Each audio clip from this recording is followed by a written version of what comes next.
en douceur, juste ici, avec le sujet d'actualité que vous avez choisi. Vous avez pour cela 10 minutes. Très bien, merci. Tout va bien? Tout va bien. Parfait. Alors bonjour mesdames, bonjour messieurs. Donc aujourd'hui je vais vous présenter le sujet numéro 2 qui nous a été proposé. Donc je vous rappelle le sujet, c'est le métier de sommelier qui est en perpétuelle mutation et donc comment on l'imagine dans les 5 prochaines années à venir. Donc à savoir que j'ai fait le choix de ce sujet car on est dans un concours où il faut mettre en avant notre métier de sommelier et pour moi c'était le sujet vraiment où on pouvait s'exprimer le plus librement sur notre passion, sur ce qu'on faisait tous les jours et pourquoi on avait choisi donc cette vocation. Donc à savoir que le métier de sommelier pour moi ça se résume vraiment à une qualité, c'est la curiosité. Que je vais vous expliquer au fur et à mesure de mes différentes idées. Donc on est sur un sujet plutôt vaste, donc je vais vraiment vous expliquer les 5 grandes idées de pourquoi moi j'ai choisi ce métier. Donc premièrement, je trouve que ces dernières années, au sein d'un restaurant, le sommelier a vraiment su y trouver sa place entre le maître d'hôtel et le chef de cuisine. Je trouve qu'il a vraiment cette valeur ajoutée à apporter durant un service, cette rigueur, également son goût, son toucher et également son côté très gustatif. Où il va pouvoir vraiment juger en fait les différentes sauces, les différents assaisonnements, également les garnitures que compose un plat. Rien que cette petite herbe qui sera déposée en dernière sur un plat, c'est peut-être ce qui va vraiment déterminer l'accord que nous, justement, on va proposer à notre client sur la finale que l'on va pouvoir avoir, sur les milieux de bouche, également sur l'attaque. Donc pour moi, le sommelier, au jour d'aujourd'hui, est vraiment impensable pour un restaurant. De nos jours également, le restaurant est associé au luxe et le vin également. Donc lorsque le client arrive au restaurant, on se doit d'être là pour lui, de répondre à ses attentes. Il attend vraiment quelque chose de nous, il attend une émotion, il attend un conseil, il attend à ce qu'on le prenne en charge. Et c'est vrai que ces dernières années, j'ai pu également observer que la nouvelle génération, les millénales, venaient au restaurant dans le but vraiment de chercher un contact avec nous, de chercher une émotion et pas forcément se focaliser sur une étiquette ou un vin qui a été bien noté sur un site ou sur un journal ou autre. Et justement, ils préféraient se laisser un petit peu guider par le sommelier. Et moi, c'est vraiment ce que j'adore dans mon métier, c'est lorsqu'un client s'assoit à table et qu'il me dit qu'il veut un vin peut-être friand, avec un petit peu de matière pour accompagner son foie gras, et qu'il nous fait vraiment confiance. Et c'est là où on a vraiment une très grosse responsabilité, on a une grosse charge sur nos épaules, pour vraiment essayer de répondre à sa demande, lui faire passer un bon moment, et juste qu'il nous remercie à la fin du repas. Donc pour moi, ça c'est vraiment la qualité numéro 1, c'est s'ouvrir au client, répondre à sa demande, bien l'écouter forcément, et après assurer par la suite derrière. On aura également, je trouve, le sommelier doit s'adapter un petit peu aux nouvelles tendances ces dernières années. On a également la tendance du sans-alcool qui est de plus en plus en vogue. Donc le sommelier va devoir vraiment travailler sur des accords par exemple mets et soft, sur des boissons non alcoolisées et pour satisfaire l'ensemble de la table. Je sais que déjà au cours de ma courte carrière d'apprentie sommelière, on a déjà pu faire des accords mets et soft, par exemple sur du chevreuil, proposer un Negroni sans alcool. Sur des poissons plus grillés, on a pu proposer des Negroni blancs sans alcool ou des boissons non alcoolisées à base de betterave. Et donc rien que ça, de le proposer à un client, en fait, il se sent vraiment pris en charge et on montre aujourd'hui que le métier de sommelier n'est pas non seulement réduit au vin, mais vraiment à l'ensemble des boissons d'un repas. On doit savoir pourquoi on a choisi cette eau, pourquoi on travaille avec cette marque de café, avec cette marque de thé. Donc pour moi maintenant, au jour d'aujourd'hui, le métier de sommelier englobe vraiment l'ensemble des boissons dans un restaurant, que ce soit de l'apéritif, au digestif et au café. À savoir également qu'on a ces derniers temps également observé que les clients préfèrent vraiment des vins plus digestes, plus légers, généralement plus de blanc. Donc là, c'est aussi un travail de sommelier de chercher peut-être des vignerons différents de ce qu'il avait l'habitude de travailler, peut-être des nouvelles méthodes de vinification, des nouveaux cépages, s'ouvrir à de nouveaux producteurs sur sa carte des vins. La troisième idée, c'est également le sommelier de mettre en avant les différents spiritueux. Parce que les spiritueux, pour moi, c'est également un travail de sommelier qui est longtemps tombé dans l'oubli.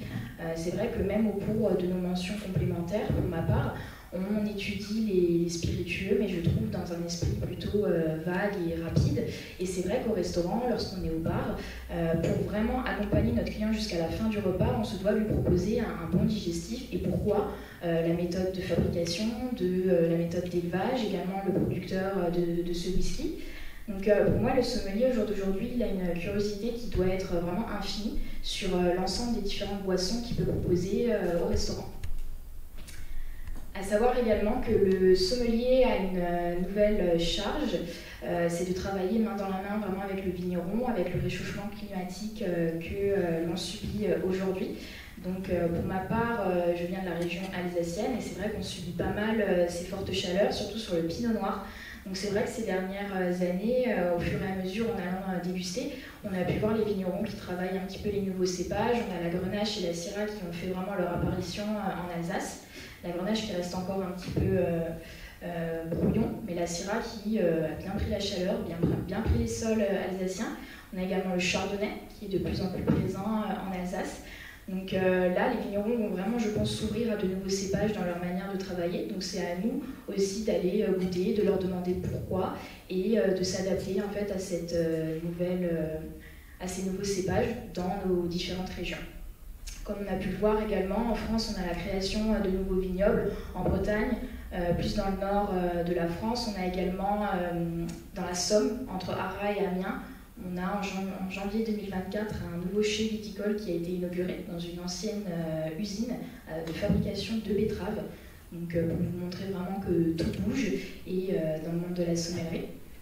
Et on a également de nouveaux vignobles, tout ce qui est Chine, Japon, également en Norvège. On va vraiment venir chercher un petit peu plus l'hémisphère nord pour chercher un petit peu plus de fraîcheur dans les vins, pour également répondre à les demandes de clients qui cherchent un vin blanc peut-être plutôt léger, avec une belle fraîcheur et une belle acidité.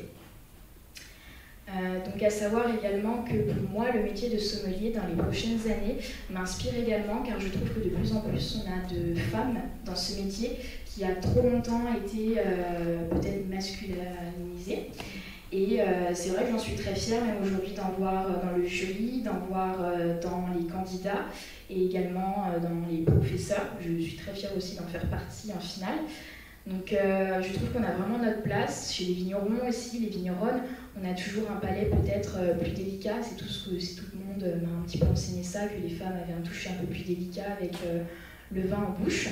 Donc sur ça, je suis très contente de l'ampleur que le métier de sommelière prend. Et voilà, donc si je devais terminer un petit peu cette proposition de sujet, ce serait simplement pour vous dire que le métier de sommelier dans les prochaines années à venir, c'est vraiment à nous, la nouvelle génération, comme vous l'avez dit, les 3 finalistes, mais également les demi-finalistes, et tous ceux de nos différentes écoles, c'est à nous de l'écrire et de continuer à faire vivre en fait ce métier de par des concours, de par des dégustations, du partage. Moi, comme mon professeur a l'habitude de me dire, le vin, ça résume les 3 grands P, le partage, la passion et le plaisir. Et c'est vrai que plus les jours passent dans mon métier, plus je comprends vraiment le sens de cette phrase. Voilà, merci à vous. Merci. Merci beaucoup. On va passer un peu de pratique quand même. Très bien. Donc je vais vous laisser une petite minute pour lire le menu.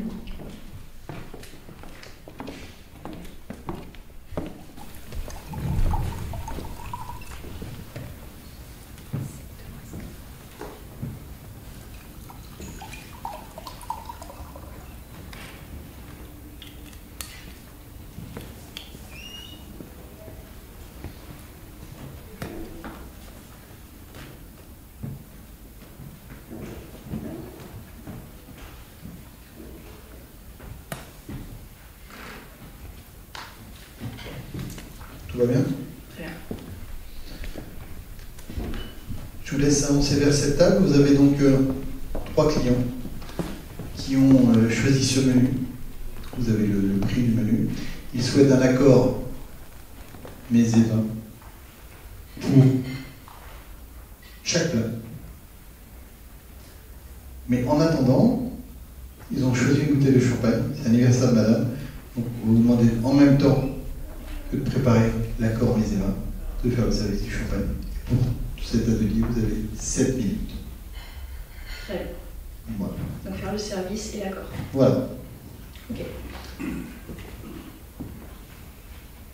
On y va. Bonjour madame, bonjour messieurs, bienvenue dans notre restaurant. Je me présente, je m'appelle Alizée, je serai votre sommelière pour ce midi. Donc madame, c'est votre événement aujourd'hui. Donc vous avez déjà choisi le champagne que je vais me permettre de vous servir.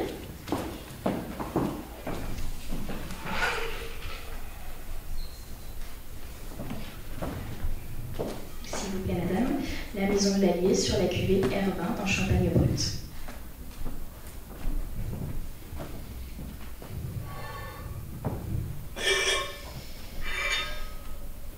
Mesdames, Messieurs, donc en attendant du service du vin, je vais me permettre un petit peu de parler du menu que vous avez choisi en amont avec le chef. Donc pour débuter, avec les différentes amuse-bouches que le chef vous propose, vous allez donc avoir cette bulle de la Maison de l'Allier, donc vraiment sur une finesse plutôt fraîche et fine, avec une belle pureté pour l'accompagner. Vous allez ensuite avoir sur la première entrée donc les asperges. Donc là, on va partir plutôt dans la région de l'Alsace. Je vais vous proposer un verre de muscat du domaine Albermann à Wettolsheim sur le millésime 2020. Voilà, je me permets de goûter le champagne.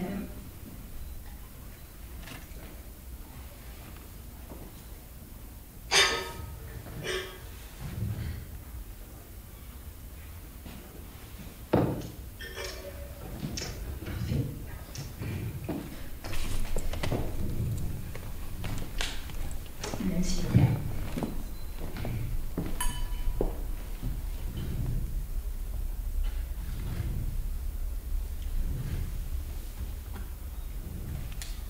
Merci.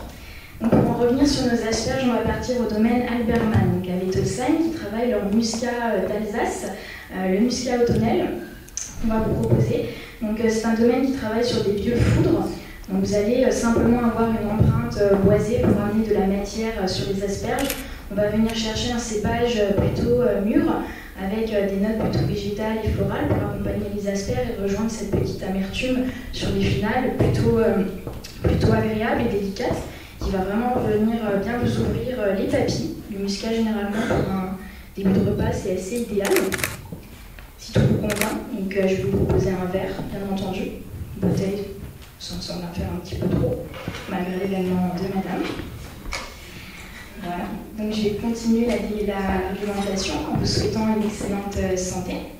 Donc pour le deuxième plat, on va partir sur un œuf de poule avec du saumon. Donc là, on va venir chercher un petit peu plus de complexité et de matière en bouche. Donc là, on va partir sur des chardonnays de Bourgogne de la maison Rougeot. Donc le fils qui a repris le domaine en 2020, qui travaille d'une manière un petit peu plus biodynamique, qui est une manière un peu plus saine dans les vignes et également dans les cuves. Donc on va partir sur la chardonnay et sur le millésime 2020. Donc un chardonnay avec un peu plus de matière pour venir agrémenter vraiment l'œuf de poule avec sa texture plutôt crémeuse pour rehausser le tout et venir vraiment former un bel ensemble en bouche.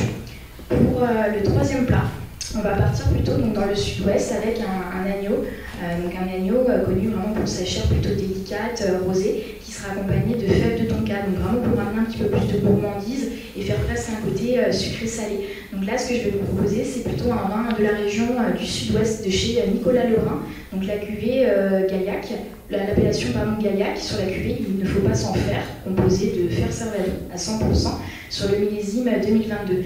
Donc là, vous êtes vraiment sur une majorité de fer Cervado, qu'on appelle également là-bas le brocol, qui sera complété à 10% de Bonard. Donc on va vraiment venir chercher un cépage vraiment avec des aromatiques plutôt fines, l'expression du fruit rouge, avec un côté un petit peu de poivron, de musc, de gibier, mais tout simplement juste pour venir accompagner cet agneau et ne pas prendre le dessus, vraiment l'accompagner en légèreté et en douceur.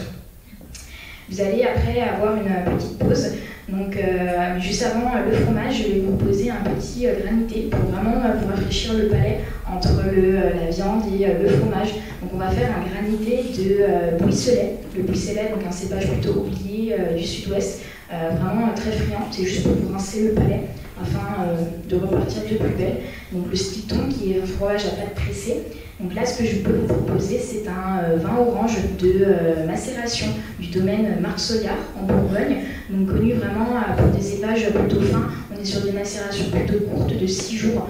Et donc là, l'idée, c'est qu'il y en a beaucoup pour le vin rouge et le vin blanc ne savent pas trop choisir avec le fromage. Donc moi, je vais un petit peu trancher entre les deux et vous proposer un vin orange. Donc Marc Soliard qui travaille des aligotés en macération sur le millésime 2022. Donc aligoté, en plus un cépage plutôt végétal et floral qui va vraiment avoir une certaine douceur, macération plutôt assez douce. Et donc pour terminer, on va terminer avec un dessert plutôt en gourmandise. Ça va être une charlotte aux premières fraises de notre jardin que l'on travaille. Et ici pour terminer, je vais vous proposer un vin plutôt rond, plutôt doux, un muscat de Frontignan de notre groupe Campari France. Donc là, on est sur un vin tout naturel, plutôt de l'Hérault, dans le Languedoc. Et donc on va vraiment venir chercher un muscat avec des arômes d'abricot, de coin un petit peu confit, pour vraiment finir sur quelque chose d'assez bouillant, gourmand et plutôt facile à boire, si tout vous convient pour vous. Très bien, mais pas d'autres souhaits ou quoi que ce soit. Voilà, donc à savoir que c'est un accord mets et vin que je vous proposerai sur des verres de 12 centilitres de dégustation au prix donc de 65 €. Je vous en prie. Excellente dégustation à vous. Bravo. Merci beaucoup.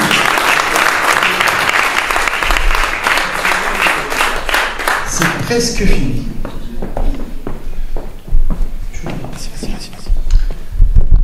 Vous allez avoir à nous parler de ce vin rouge. Et ensuite, vous aurez l'identification de 2 spiritueux. On n'avait pas été trop taquin ni trop coquin pour le vin rouge. On a décidé de vous présenter la bouteille. On est sur le Penfolds Grange, sur le millésime 2018. Pour cet atelier, vous aurez 5 minutes pour le vin rouge, 2 minutes pour les spiritueux. On va vous préciser quand les 5 minutes sont terminées. Merci.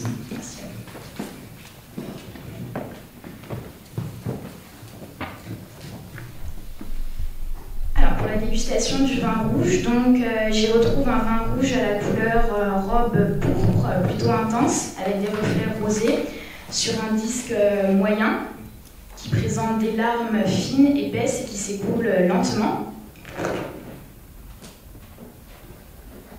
Le nez est ouvert, net et franc, sans défaut. Le premier nez est ouvert directement sur les arômes de fruits rouges, de fruits noirs, confits. Également des notes végétales et florales. Donc à l'aération, on a vraiment les arômes qui s'amplifient. Je confirme toujours ces notes de fraises, compotées, également de mûres, de cassis. Sur les nuances florales et végétales, j'y retrouve un bouquet de roses séchées avec également des nuances mentholées, d'eucalyptus, de fraîcheur. Donc c'est un nez avec des arômes plutôt expressifs, puissants, bien ouverts. C'est un nez plaisant avec de très belles aromatiques. Et dû aux aromatiques primaires qui priment, je confirme donc la jeunesse du vin.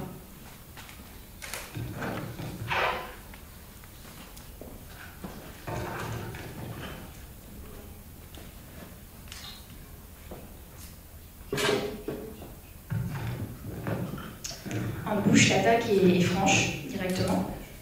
On évolue ensuite sur un milieu de bouche plutôt tendre, assez dense, avec une belle charpente, dans une ligne plutôt horizontale.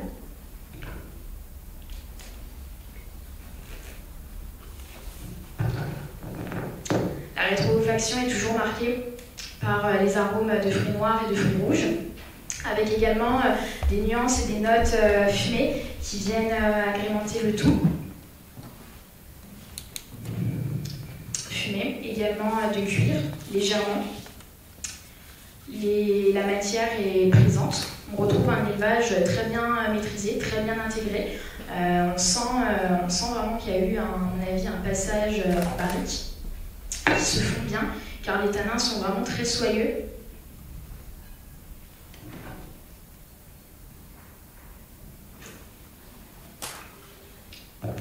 Les tanins sont dans un style plutôt soyeux, bien digeste, intégré. Donc c'est un vin avec, tout d'abord déjà, comme on l'a dit, un nez plutôt aguicheur, plaisant, avec une bouche plutôt franche, mais plutôt généreuse sur vraiment l'expression des aromatiques mûres, avec une très belle maturité du raisin, comme la rafle également. Un élevage qui vient vraiment rééquilibrer le tout et apporter de la charpente, apporter une certaine puissance au vin, mais tout en restant dans un style très élégant, avec des très belles longueurs, des côtes de bœuf qu'on aura brisées et des pommes sarladaises travaillées avec du persil. Donc 2018, comme on le sait, c'est un millésime plutôt équilibré pour l'ensemble des différentes régions du monde, et particulièrement pour l'Australie. On avait eu des belles maturités, mais avec un petit peu de pluie, donc avec un peu de fraîcheur. Donc je confirme vraiment un beau millésime, avec une belle souplesse, des arômes bien maintenus. Je termine pour le rouge. Merci beaucoup. Vous avez 2 spiritueux devant vous et vous avez 2 minutes pour une identification du spiritueux 1 et spiritueux 2. Dans l'ordre que vous souhaitez. Vous annoncez simplement quel verre vous prenez en premier. Le verre numéro 1.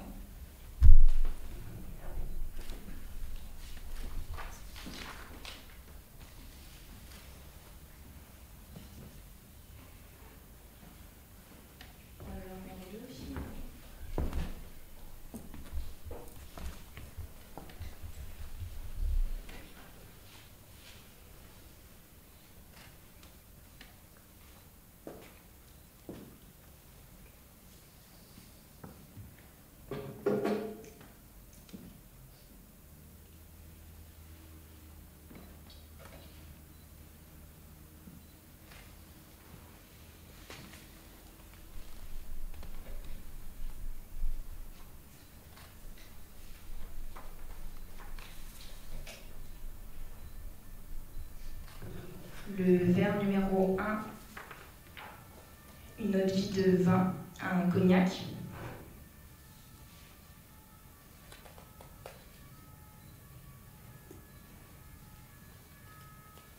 Et le verre numéro 2, une eau de vie de plante, un rhum. Merci beaucoup. C'est presque terminé. Emmanuel Bossard a une question pour vous.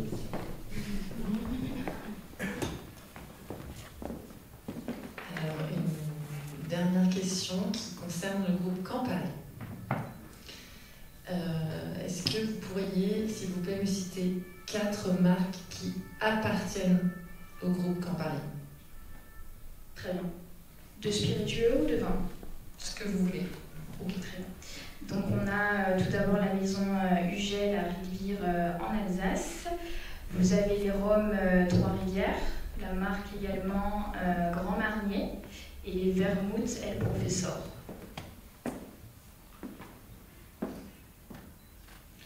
Eh bien, on peut l'applaudir.